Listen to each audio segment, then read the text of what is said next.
RSS के कार्यक्रमों में सरकारी कर्मचारियों के शामिल होने पर लगा बैन सरकार ने हटा दिया है। इस फैसले को लेकर असदुद्दीन ओवैसी ने सवाल उठाया है। उनका कहना है कि हिंदू राष्ट्र के नाम शपथ लेने वाले संगठनों से कर्मचारियों के जुड़ने का फैसला गलत है। उन्होंने कहा कि महात्मा गांधी की हत्या के बाद सरकार पटेल और नेहरू ने इस संगठन पर प्रतिबंध लगाया था।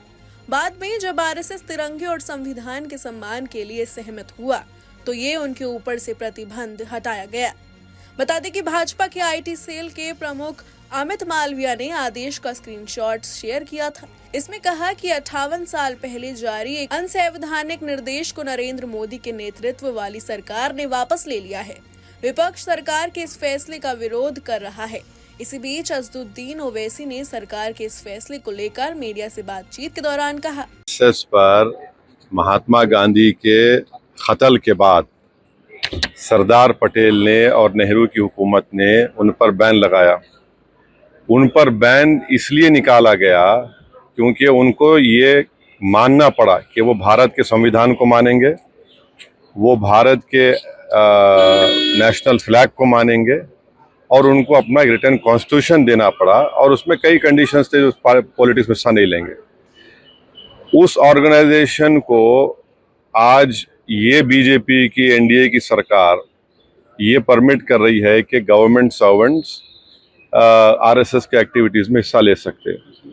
तो ये मैं समझता हूँ ये बिल्कुल गलत है, क्योंकि आरएसएस का जो मेंबर का ओथ होता है, पहले तो मराठी में था, बाद में उन्होंने उसको संस्कृत में किया, फिर थोड़ा अमेंडमेंट्स किए। वो ओथ आपको कहता है कि वो भारत की डाइवर्सिटी को, प्लुरलिज्म को नहीं मानते। वो तो हिंदू राष्ट्र के ऊपर कसम खाते हैं। तो जो हिंदू राष्ट्र के ऊपर कसम खाता वो तो इंडियन नेशनलिज्म के खिलाफ बात कर रहा है। और मेरा मानना यह है कि जितने कल्चरल ऑर्गेनाइजेशंस है उनको परमिट नहीं करना चाहिए। तीसरी बात यह है कि ऐसे कई कल्चरल ऑर्गेनाइजेशंस है जो कम्युनिस्ट आइडियोलॉजी को मानते हैं। ऐसे कई कल्चरल ऑर्गेनाइजेशन, मिसाल के तौर पर जो जमात इस्लामी है।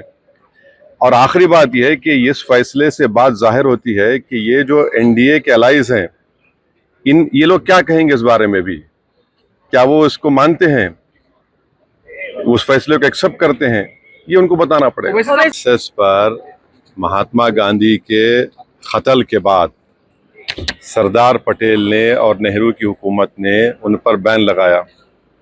उन पर बैन इसलिए निकाला गया क्योंकि उनको ये मानना पड़ा कि वो भारत के संविधान को मानेंगे, वो भारत के नेशनल फ्लैग को मानेंगे और उनको अपना एक रिटन कॉन्स्टिट्यूशन देना पड़ा और उसमें कई कंडीशंस थे जो पॉलिटिक्स में हिस्सा नहीं लेंगे।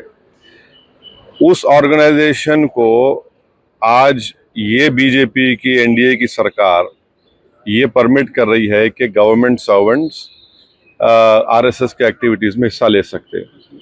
तो ये मैं समझता हूँ ये बिल्कुल गलत है, क्योंकि आरएसएस का जो मेंबर का ओथ होता है, पहले तो मराठी में था, बाद में उन्होंने उसको संस्कृत में किया, फिर थोड़ा अमेंडमेंट्स किए। वो ओथ आपको कहता है कि वो भारत की डाइवर्सिटी को, प्लुरलिज्म को नहीं मानते। वो तो हिंदू राष्ट्र के ऊपर कसम खाते हैं। तो जो हिंदू राष्ट्र के ऊपर कसम खाता वो तो इंडियन नेशनलिज्म के खिलाफ बात कर रहा है। और मेरा मानना यह है कि जितने कल्चरल ऑर्गेनाइजेशंस है उनको परमिट नहीं करना चाहिए। तीसरी बात यह है कि ऐसे कई कल्चरल ऑर्गेनाइजेशंस है जो कम्युनिस्ट आइडियोलॉजी को मानते हैं। ऐसे कई कल्चरल ऑर्गेनाइजेशन, मिसाल के तौर पर जो जमात इस्लामी है।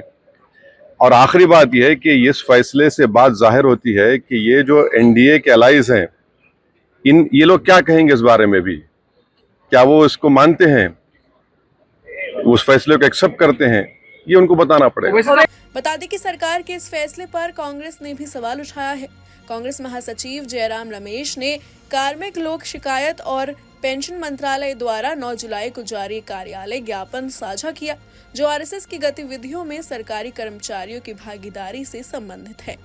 उक्त आदेश में कहा गया कि उपयुक्त निर्देशों की समीक्षा की गई है और ये निर्णय लिया गया है कि 30 नवंबर 1967, 25 जुलाई 1970 और 28 अक्टूबर 1980 के संबंधित कार्यालय ज्ञापनों से राष्ट्रीय स्वयंसेवक संघ का उल्लेख हटा दिया जाए।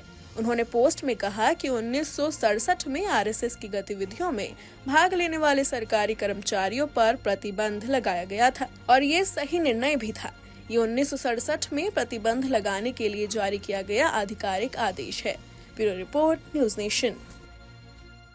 न्यूज नेशन अब व्हाट्सएप पर खबरों के ताजा अपडेट के लिए न्यूज नेशन के इस QR कोड को स्कैन करें।